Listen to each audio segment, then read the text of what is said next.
so how many of you have wondered if you are the right fit for the job you're in?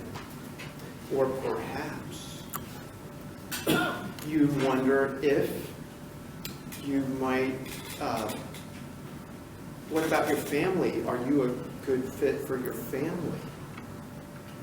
Sometimes I wondered that. I wondered, I feel like I don't belong to my parents. They can't communicate with me.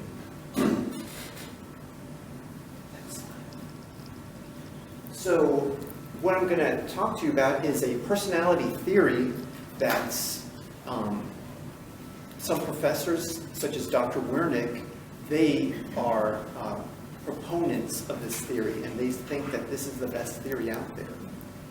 And what it is a measure of dimensions of personality. And there are 5 dimensions of personality, like there are 3 dimensions of a block. And as you know, when you're measuring a block, you measure the height, width, the length. That gives you a sense of the size of the block. But with personality, there are 5 dimensions, and I want to introduce these 5 dimensions as the ocean, because each of the letters, the 5 letters of the word ocean, represent the first letter of each of those dimensions. So we'll go with the first one, which is openness. And openness is the idea that people vary in how open their mind is to new ideas, news, cultures, foods, music, arts, all that. That is, someone who is open is going to be very open to all these new types of ideas. But not everybody is like that. You'll have people on the other side of the spectrum who are more conservative and more focused on traditional values. And both of those are okay. I think we need to have both types of people and everything in between.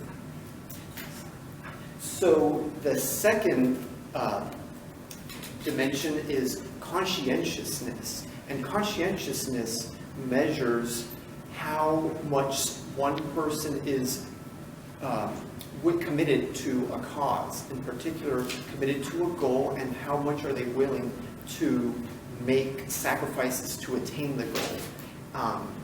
And I think by being Toastmasters, you must be high in the conscientiousness scale, because you're here, you're writing speeches, and you're continuing on your journey towards the distinguished Toastmasters, and we have 2 of them here who are definitely high on that conscientiousness scale. Next slide. So extrovertedness is the 3rd dimension, and this has to do with how much energy you enjoy when you are around people.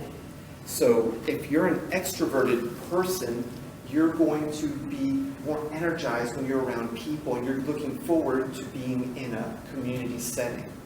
However, you're going to have people on the other end of the spectrum who may be more introverted, and they're going to have low scores on the extroverted scale.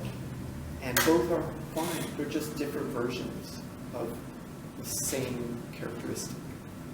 So next slide. The 4th characteristic, the 4th dimension, is agreeableness. And this is a measure of how someone is willing to overlook their own comfort for the sake of someone else's comfort. And there are people who are going to score very high on agreeableness. Perhaps a nurse, someone, a teacher who is very caring. Those types of people are going to have high amounts of agreeableness. But you have people who are on the opposite end of the spectrum who aren't like that, and that's okay, because they're more focused on themselves and on projects in front of them, that they may have a goal in mind and know that they have to focus in their energy in order to attain such a lofty goal. And then the 5th dimension is neuroticism. And neuroticism in common language is has a negative connotation. But for the sake of the big five, it's not craziness. It's not a measure of craziness.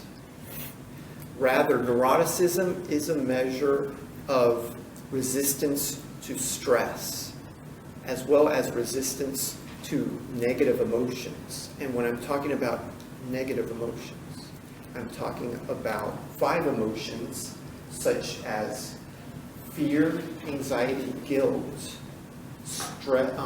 sadness, and shame. And you have people who tend to be very stoic. You can think of people who go to war, soldiers. They may have low amounts of neuroticism. Police officers, maybe some politicians. But on the other hand, you may have other politicians who are going to have high amounts of neuroticism. People who are artists may also have high amounts of neuroticism, and such, I would say, musicians who really you can identify with, like Sia, the artist, and really speaks to hearts and talks about love, that they have high amounts of neuroticism, but it's used in a positive way. So thank you for your time, and I just wanted to show you real quick. Let's skip to the last.